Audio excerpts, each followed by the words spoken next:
Deuteronomio 4:41, y esta mañana vamos a ver algo que Moisés va a decirles, pero al corazón de los israelitas, y que tiene que ver precisamente con el entrar a la tierra prometida. De hecho, ha sido voy a decir, el tenor de todo lo que ha estado diciendo Moisés, ¿verdad? Y de prepararse para la tierra. Pero hay unos elementos bien interesantes en ese segmento que nos toca estudiar ese día.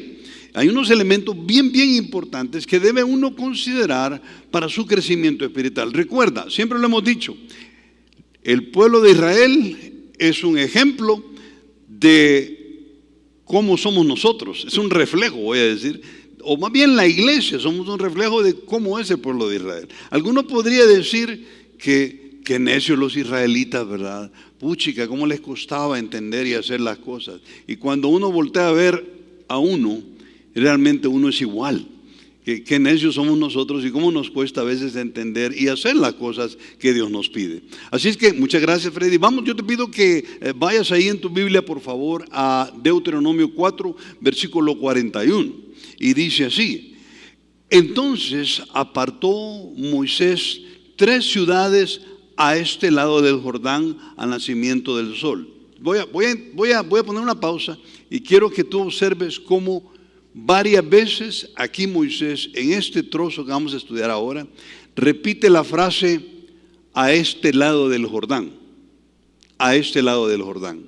Está hablando del oriente del Jordán. Si tú ves el Jordán enfrente, es a la derecha del Jordán. Realmente de eso está hablando, ¿verdad? Y dice sí, entonces apartó Moisés 3 ciudades a este lado del Jordán al nacimiento del sol.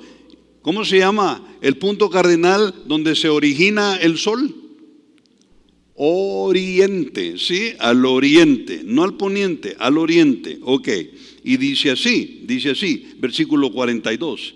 Versículo 42 dice: para que huyese ahí el homicida. Fíjate qué interesante lo que está poniendo aquí Moisés, lo que está haciendo Dios realmente. Y le dice: para que huyese ahí el homicida que matase a su prójimo sin intención, sin haber tenido enemistad con él nunca antes, y que huyendo a una de estas ciudades salvase su vida.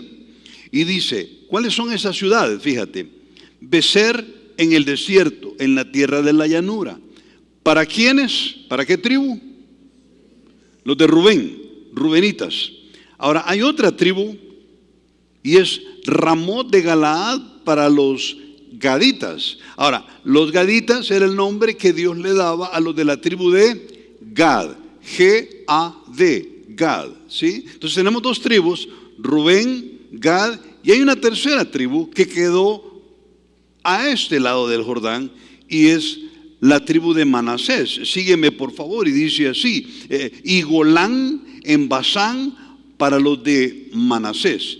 3 tribus: Rubén, Gad y Manasés. Yo te pido que le pongas atención a esas tribus, porque vamos a regresar a hablar de lo que hicieron estas 3 tribus y por qué finalmente se quedaron a este lado del Jordán, al oriente. ¿Por qué se quedaron ahí? Interesante. Mira el versículo 44. Esta pues es la ley de Moisés que puso delante de los hijos de Israel. Estos son los testimonios. Observa los sinónimos que le da a la Biblia.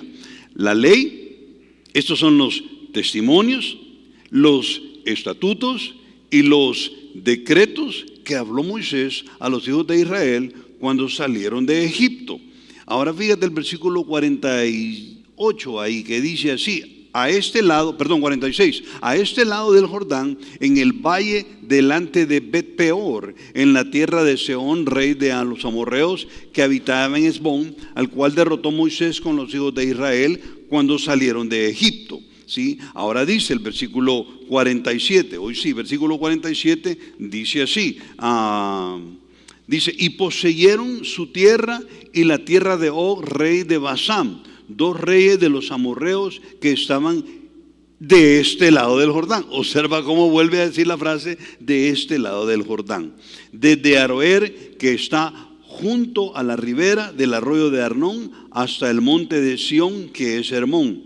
Y termina este trozo diciendo: y todo el Arabá de este lado del Jordán al oriente, hasta el mar de Arabá. Ahora te explico rápido. El mar de Arabá se llamaba así en ese momento, pero después de la conquista se convirtió en el Mar Muerto.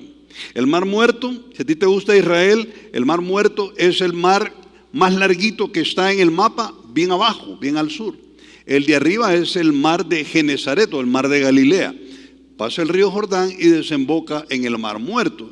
Tanto que se ha hablado del Mar Muerto que ahí no puede subsistir una bacteria, tú sabes, ¿verdad? Los turistas llegan, se meten para flotar porque el ser humano realmente en el Mar Muerto flota. Si alguna vez te invitan a un tour a Israel, acéptalo para ir a ver el Mar Muerto. Pero ese Mar Muerto en ese entonces se llamaba el Mar de Arabá. Y dice así, hasta el Mar de Arabá, al pie de las laderas del Pisga. Ahora, el Pisga, ¿por qué es tan importante?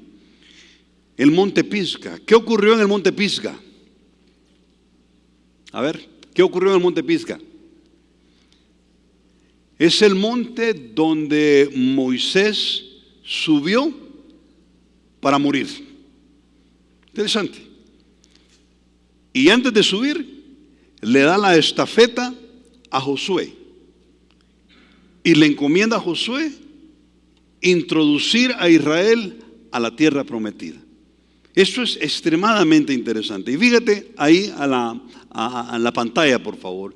Yo creo que lo que vamos a ver es una preparación para entrar a obtener lo que Dios tiene para nosotros. Preparación total. Y en esto de prepararnos, fíjate, es importante el creerle a Dios.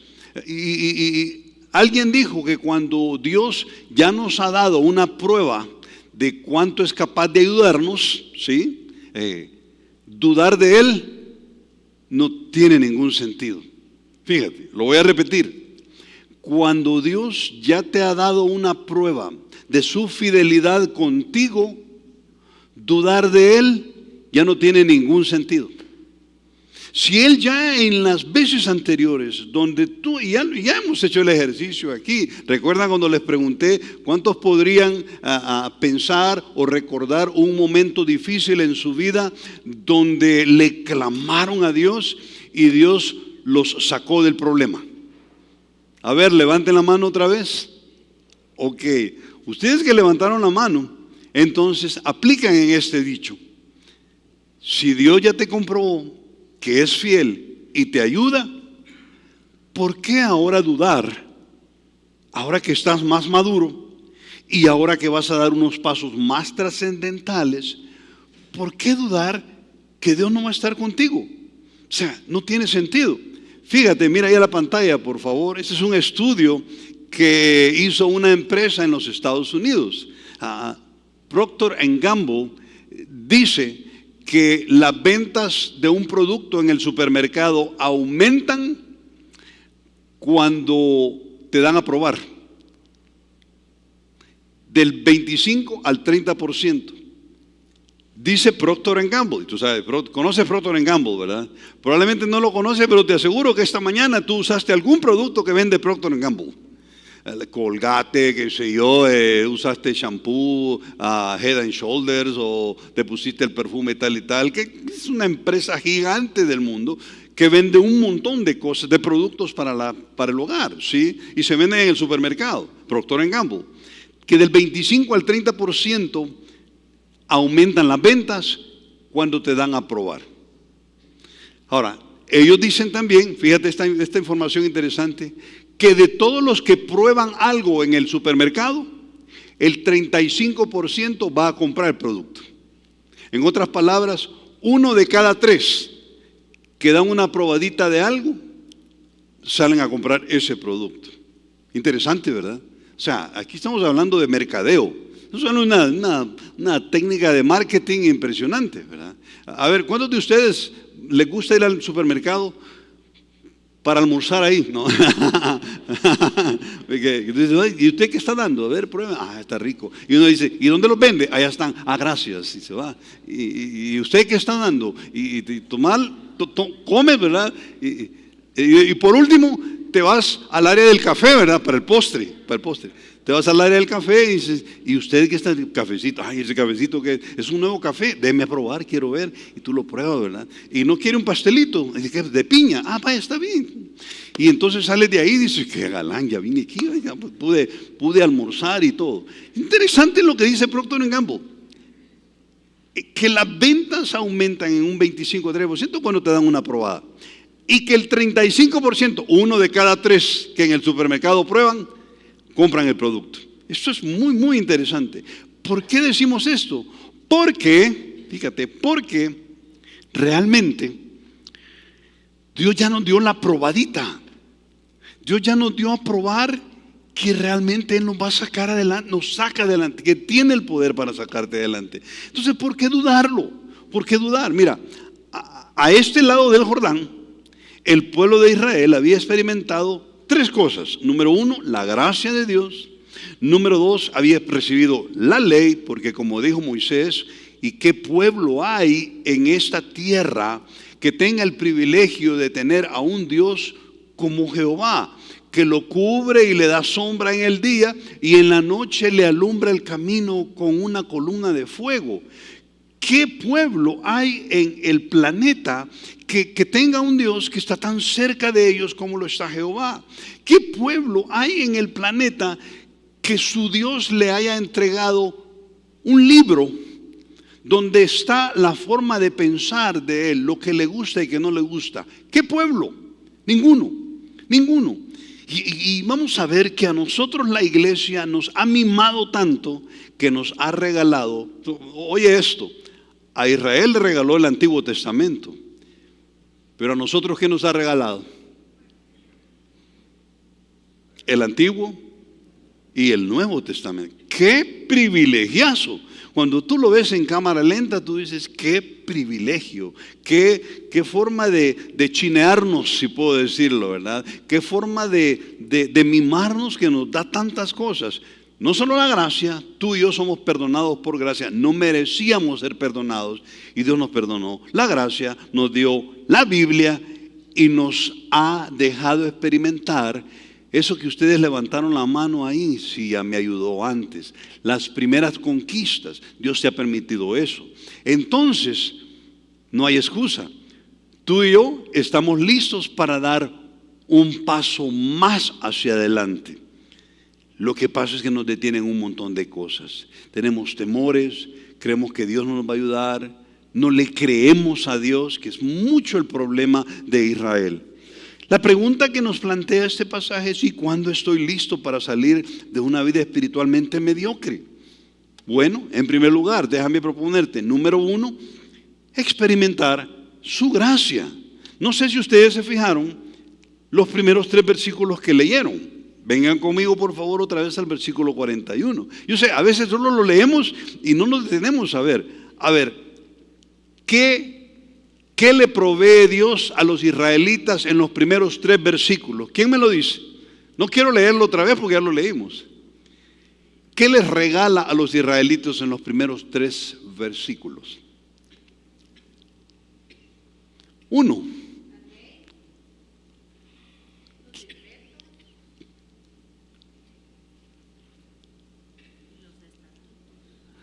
Ajá, la ley, los decretos y los estatutos. Está muy bien, pero hay otra cosa que les regala, físico. Les regala 3 ciudades. Yo te quiero preguntar, ¿y esas 3 ciudades para qué van a servir? Es correcto, iban a servir de refugio. ¿De refugio para quién? Para un asesino, pero no para cualquier asesino. ¿Cómo así, Checho? Yo te lo explico ahorita. Sígueme por favor y mira la pantalla. En primer lugar, les va a regalar 3 ciudades. ¿A cuál lado del Jordán? Correcto, al oriente. ¿Y dónde está la tierra prometida? Al poniente del Jordán. Entonces, ¿por qué les regaló 3 ciudades al oriente del Jordán? Para que sirviera de protección o de refugio. Y como acaba de decir hermano Mundo, de refugio al asesino. Mira de nuevo otra vez, versículo 41. Entonces apartó Moisés 3 ciudades a este lado del Jordán al nacimiento del sol. ¿Para qué? Mira la pantalla por favor, el punto 2. Un lugar para que el culpable huyera. Leamos el versículo 42. Para que huyese ahí el homicida que matase a su prójimo, ojo y subrayenlo, sin intención. Sin intención. Sin haber tenido enemistad con él nunca antes, y que huyendo a una de estas ciudades salvara su vida. A ver, yo no sé, ¿cuántos estudiantes de derecho hay aquí? Levanten la mano. Una, solo una. Solo una abogada. 2, allá está Juan Pablo. 3, tenemos a un abogado, correcto, ¿verdad? Pero Noelia también. Noelia terminó, ¿verdad? O Noelia... Otra abogada aquí entre nosotros. ¿Quién más? Ok. No le voy a preguntar a los abogados porque me lo van a responder inmediatamente. ¿Cuál es la diferencia entre un asesinato culposo y un asesinato doloso? A ver, de los que no son abogados, ¿quién me lo quiere decir? ¿Cómo? El culposo es que tú lo hiciste con premeditación. ¿Es eso? ¿Qué me dice usted? El culposo es cuando, por ejemplo, sin el afán de darle muerte a la persona, por ejemplo, un accidente, yo voy ebria, y entonces no voy con aquello de que primero no voy ni en mi estado normal. Ok. Paso atropellando a una persona, ¿verdad? Ok. Ahí lo ha dicho usted. Es exactamente eso. Yo antes creía que era al revés, que culposo quería decir que tiene la culpa, entonces que lo metan a la cárcel. No, fíjate, quizás al entender doloso vas a entenderlo todo. Doloso quiere decir que el acto es hecho con premeditación, con alevosía y con la intención del corazón. Eso es. Esto es doloso. Culposo quiere decir que lo hiciste, pero no tenías la intención. ¿Cómo así, Checho? Les pongo un ejemplo. Ustedes van una tarde en el agradable tráfico de la ciudad de Guatemala y están en uno de esos semáforos que, híjole, dan ganas, ¿verdad, hermano? Yo no sé, a mí me dan ganas de que a mi carro le saliera una hélice y entonces me levantara y yo llegara más rápido a mi casa, ¿verdad? Pero a veces 3 cuadras uno se tarda 50. No vamos a meternos a hablar del tráfico aquí. Pero tú vas en el tráfico, fíjate, y llegas a una bocacalle, o sea, a un cruce de calles. Y tú vas manejando bien contento, ¿verdad? Y no te das cuenta que había un alto. Que no te das cuenta que había un alto porque no hay señales tampoco, ¿verdad? Entre otras cosas. Interesante, ahorita que anduvimos en San Marcos, vi una señal de tránsito que nunca había visto, hermanos. Tiene forma de esas señales de alto, pero dice 1 por 1. ¿Ustedes la han visto? 1 por 1. Yo dije, ¿qué quiere decir 1 por 1? Y yo entendí, bueno, 1 por 1 quiere decir que llego ahí y entonces, si yo llegué primero, voy yo y después va el otro, entonces 1 por 1. Esa señal está campeona, yo creo que hay que patentizarla, mundialmente porque está bonita, ¿verdad? Pero imagínate que vas en la ciudad de Guatemala y no hay 1 por 1 aquí en Guatemala y llegas ahí a la boca calle, ¿verdad? Llegas a la boca calle, pero tú no te diste cuenta y sigues acelerando y adelante iba un motociclista, iba en su moto, ¿verdad? Y no te diste cuenta y lo golpeaste y lo mataste. Y tú dices, híjole, yo tenía que haber parado y no paré. Te bajas y te das cuenta que el hombre ya no tiene sus signos vitales, ¿verdad? Murió. Llegan, te llevan a la cárcel y te van a hacer un juicio. Y en el juicio, fíjate, tú escuchas que los abogados dicen, o el juez dice, él lo mató, este es un delito culposo. Quiere decir que no tenía la intención de matar. Ahora retrocedamos la película y vas otra vez en el tráfico de la ciudad de Guatemala y vas a llegar a la misma bocacalle, fíjate, pero tú eres otro, no es la misma persona que mató.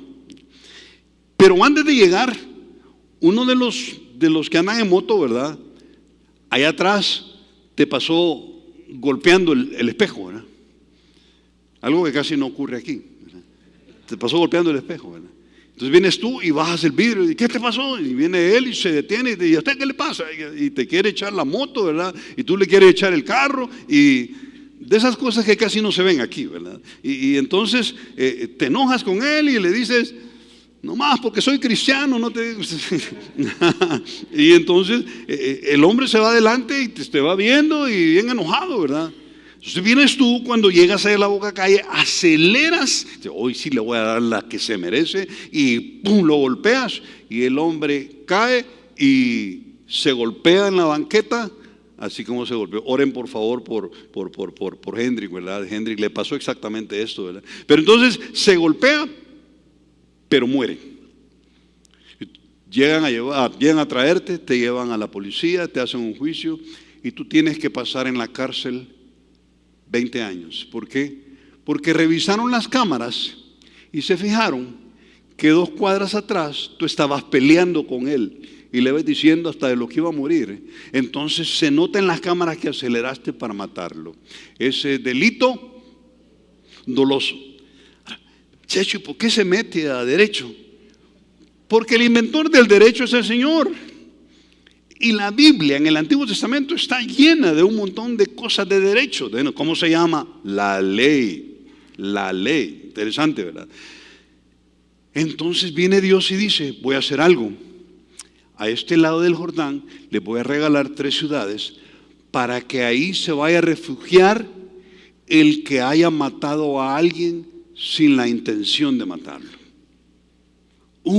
Cuando tú observas eso, realmente tú dices, qué gracia la de Dios, que cuando este hombre había matado, de hecho en la ley vas a encontrar, si un hombre está trabajando con su hacha y el hacha, la parte de hierro se le sale y mata al buey del prójimo, ese es un delito culposo, no doloso.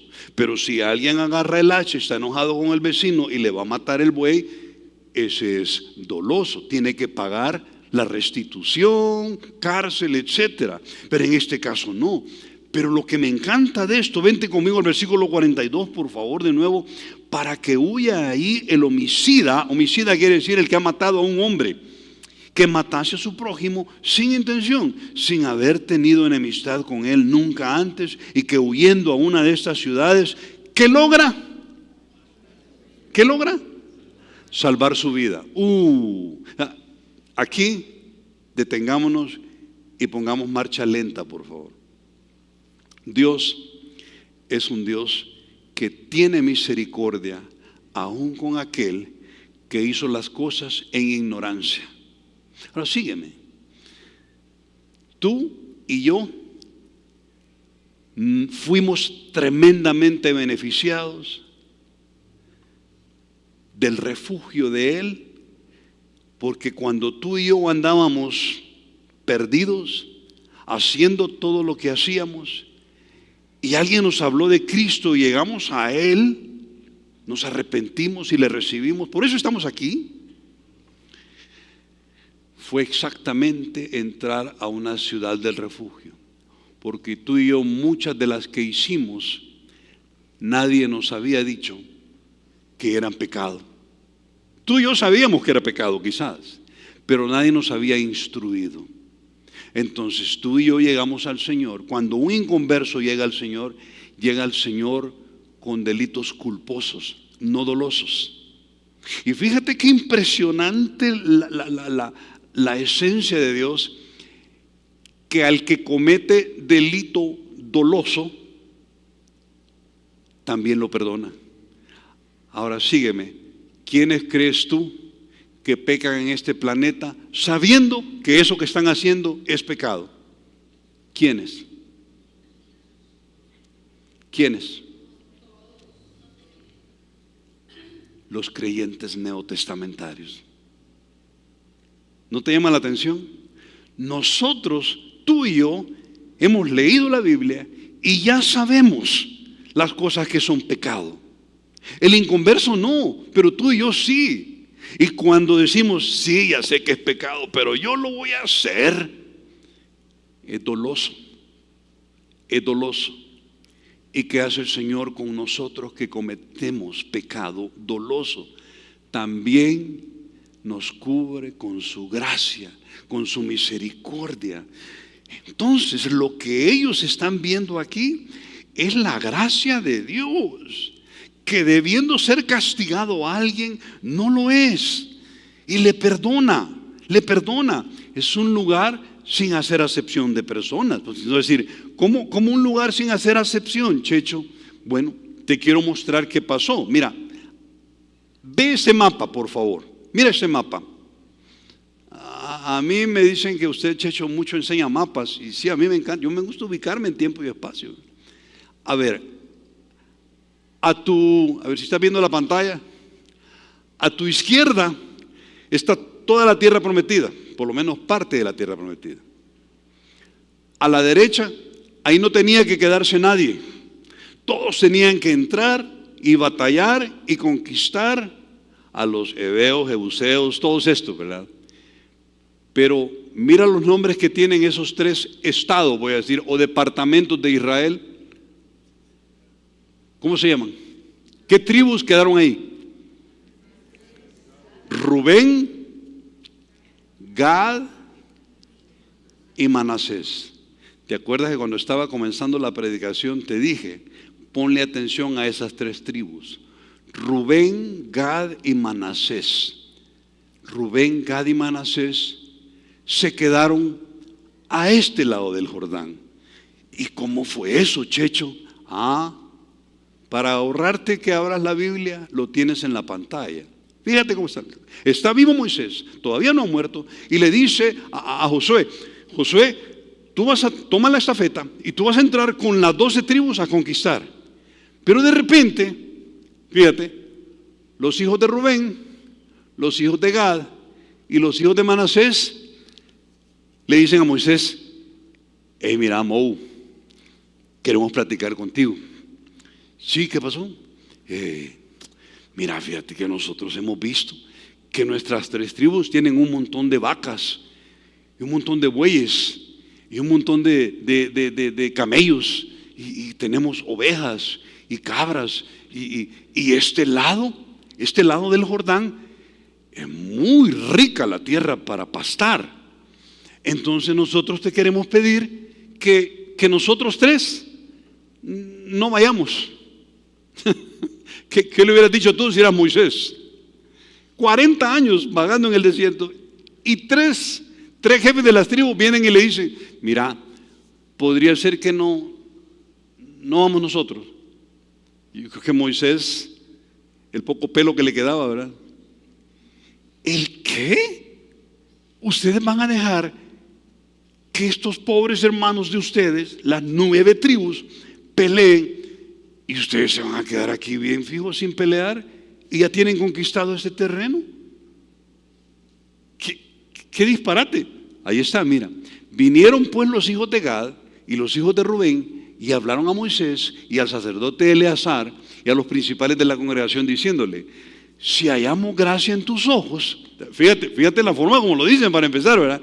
Mira, si te hemos caído bien, si hallamos gracia en tus ojos, Moisés, dese esta tierra a tus siervos en heredad.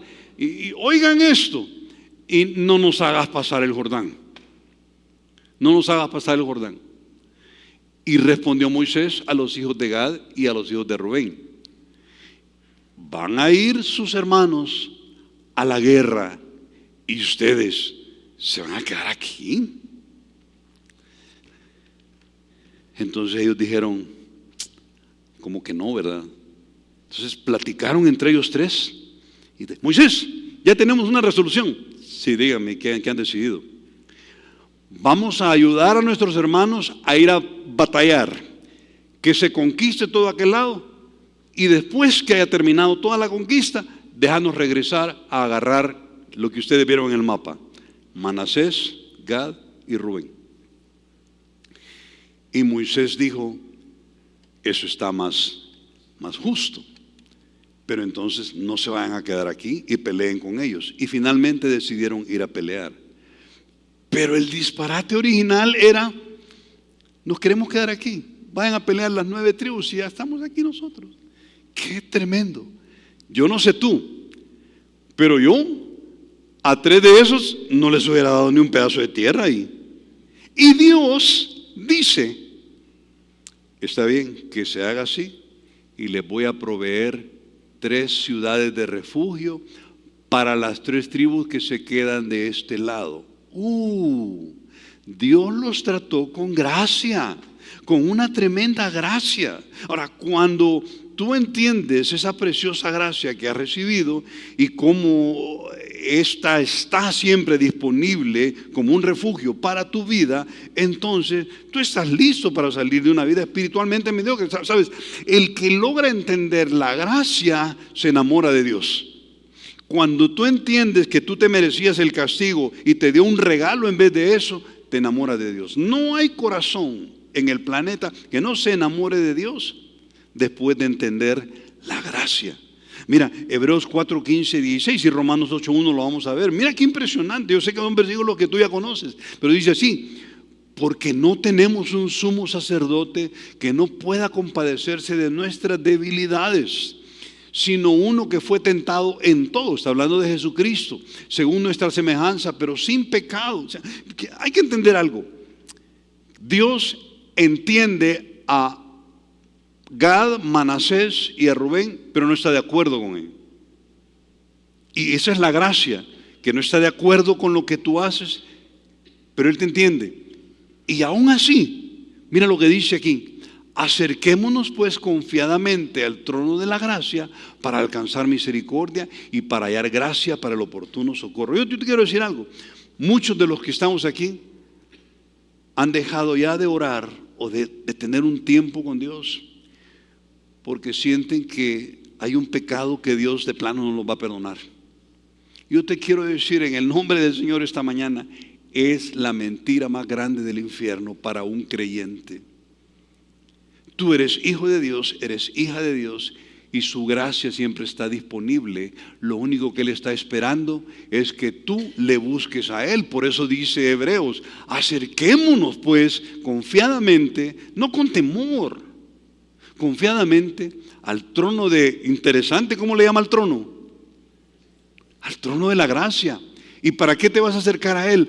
Para encontrar misericordia y hallar gracia y un oportuno socorro. ¿Cómo se llamaban las ciudades? Las ciudades del refugio.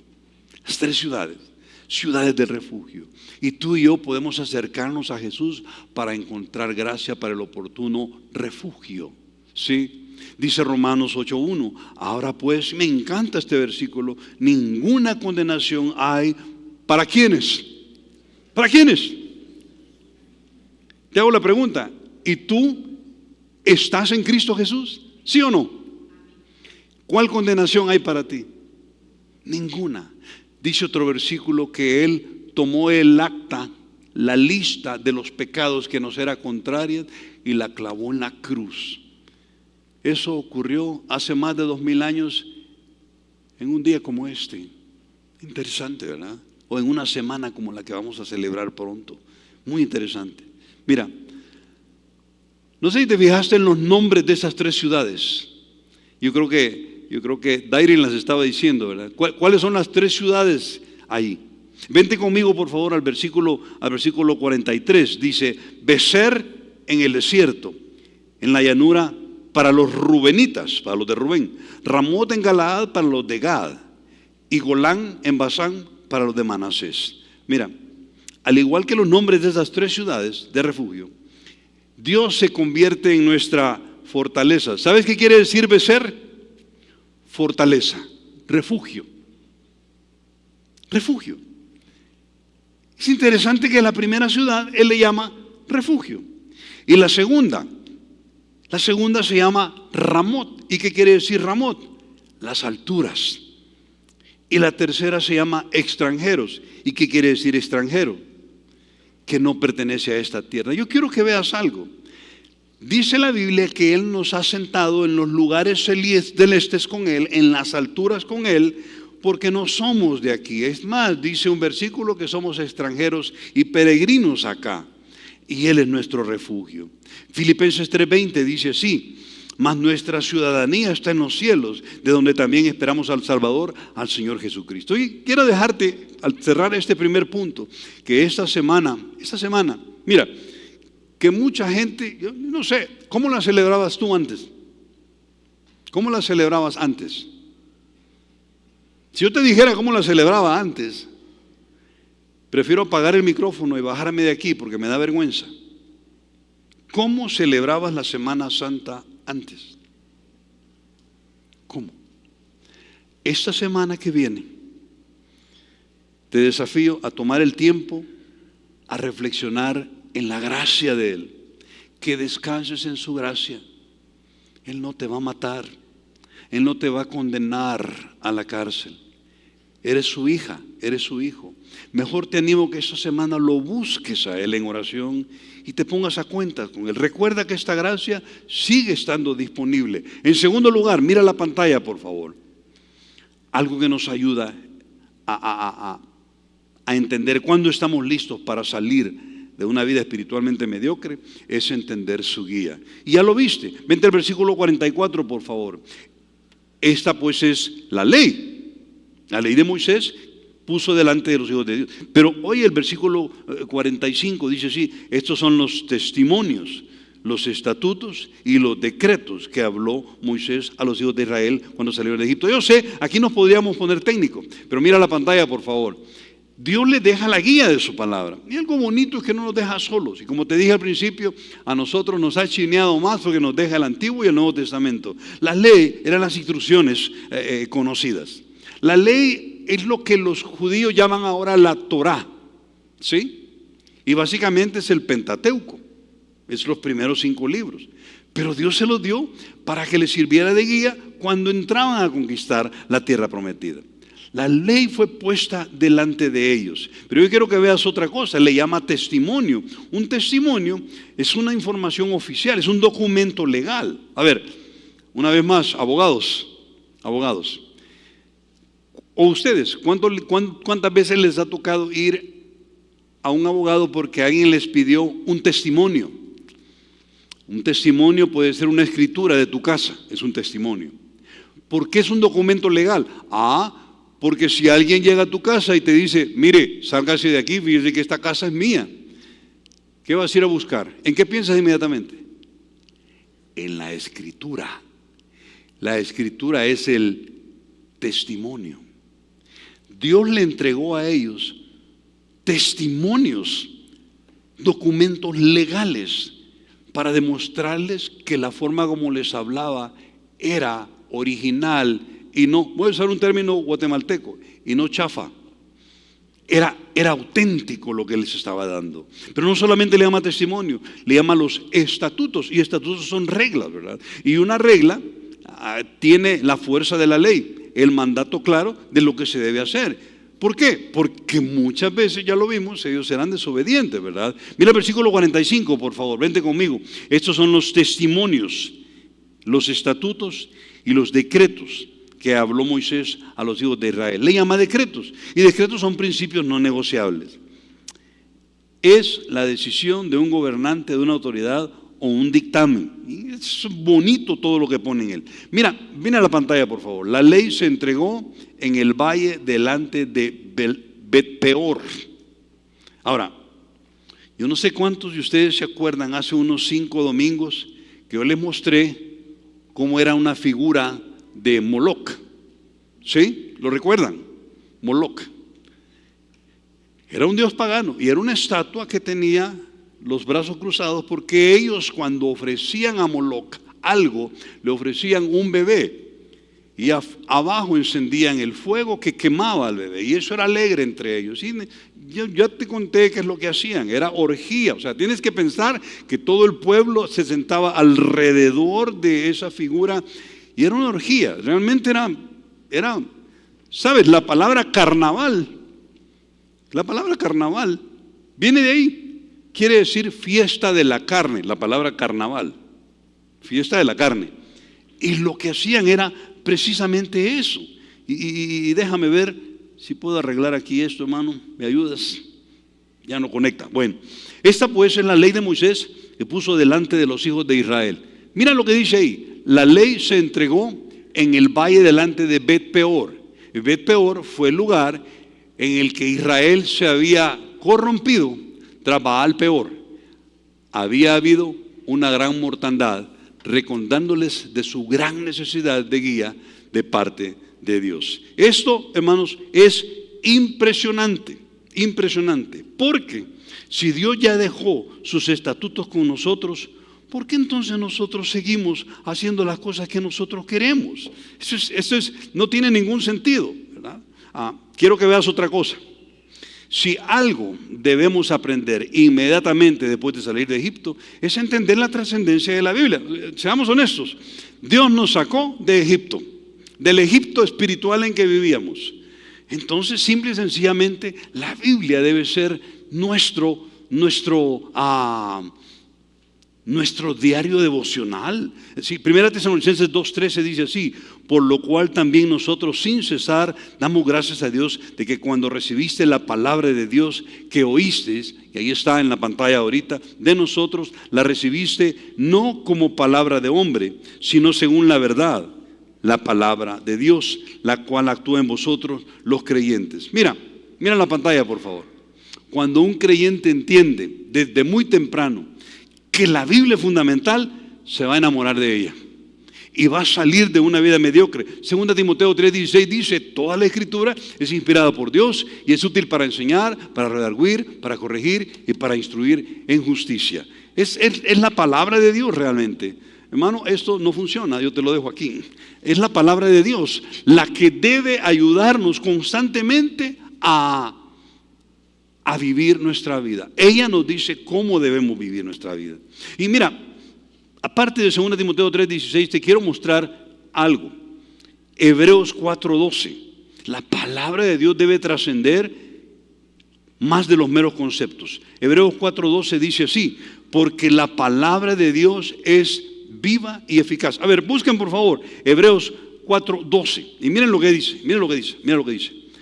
Porque la palabra de Dios es viva y eficaz y más cortante que toda espada de dos filos y penetra hasta partir el alma y el espíritu, los pensamientos y las intenciones del corazón. Mira, yo no sé cuántos de ustedes han leído muchas veces este versículo y no se habían puesto a pensar en esto. Ahí dice que, ¿con qué compara la Biblia ese versículo? ¿Con qué la compara? Con una espada. ¿De un filo? De dos filos. Ok. La Biblia es como una espada de dos filos que penetra. ¿A dónde penetra? En el alma del creyente. ¿Y qué separa? ¿Qué separa?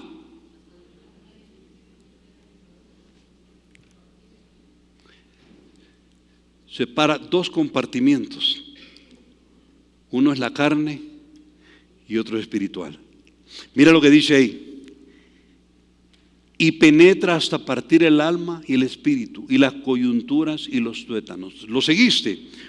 Un compartimiento es alma y espíritu, el otro compartimiento es carne, es las coyunturas y los tuétanos. El tuétano son los huesos, el tuétano es la médula ósea.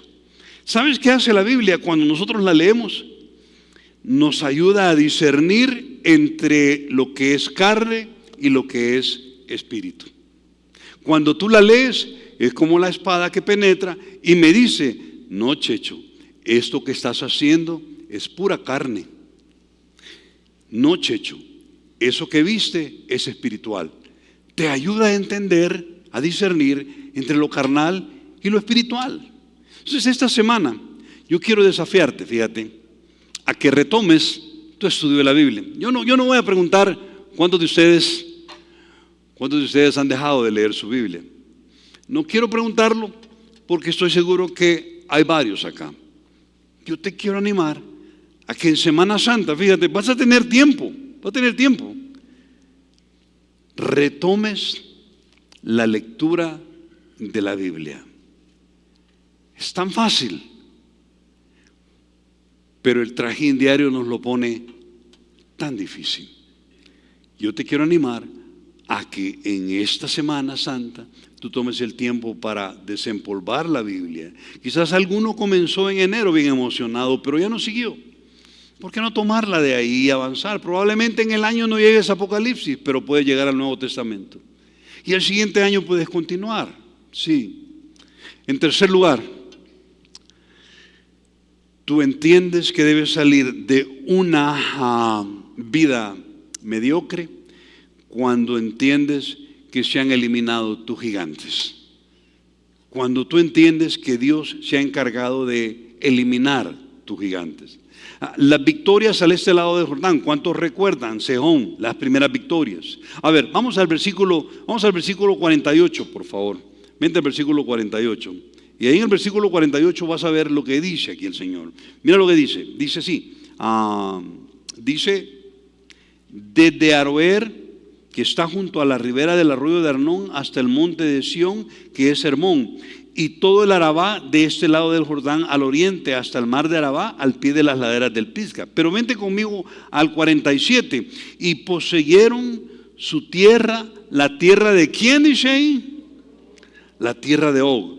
¿Cuántos recuerdan cuánto medía Og? A ver, hasta en uno de esos domingos, hasta yo les dije que su cama, dice, mide aproximadamente, a ver si acuerdan, 4,5 metros, mide la cama del rey de Basán, de Og, o medía 4,5 metros. Yo creo que les pregunté cuánto habrá de aquí a ahí. ¿Cuánto habrá, hermanos calculadores? 4 metros. No me digan que no, o sea, yo soy chiquito, ¿verdad? 1,68, con tacones me llevo a 1,70 más. 4 metros, probablemente 4 metros hay aquí. Se puede imaginar el tamaño del rey de Og. Y Dios le dice, no le tengas temor, no les tengas temor, avanza. Y luego, Basán, las primeras ciudades amuralladas. Y fue de lo primero que ellos conquistaron. Y en tercero, el territorio de los amorreos, primero frutos.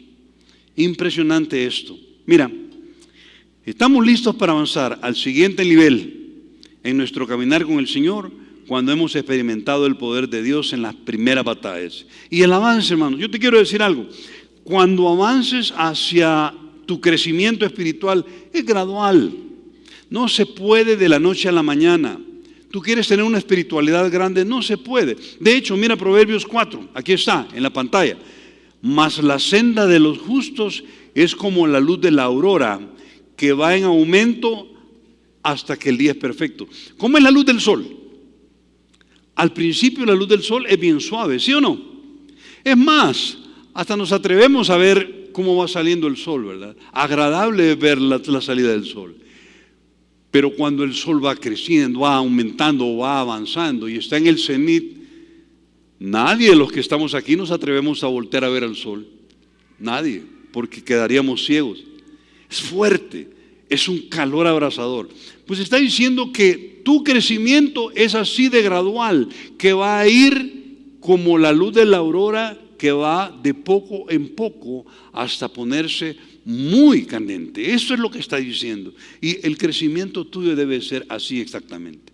Las victorias obtenidas nos deben servir, no deben servir, para acomodarnos, sino más bien para desafiarnos a creerle al Señor para lograr más. Filipenses 3, a mí me encanta Pablo, porque Pablo era un hombre que no se acomodaba con su crecimiento. Dice Filipenses 3:13, hermano, yo mismo no pretendo haberlo alcanzado, pero una cosa hago, dice Pablo, olvidando ciertamente lo que queda atrás, extendiéndome lo que está delante, prosigo a la meta, al premio del supremo llamamiento en Cristo Jesús.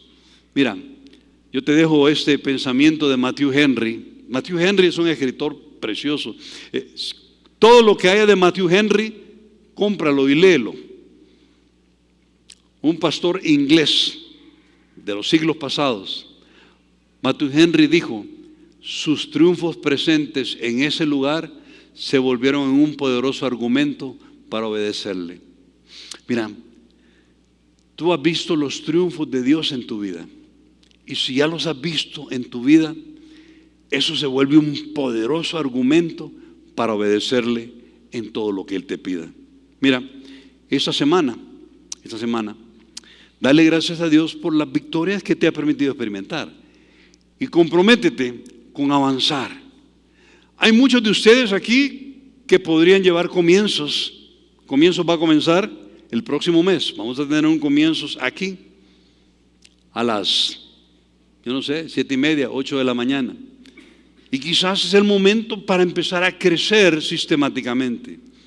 Pero mantente ahí. Algunos de ustedes comenzaron un discipulado 1 y ya no siguieron.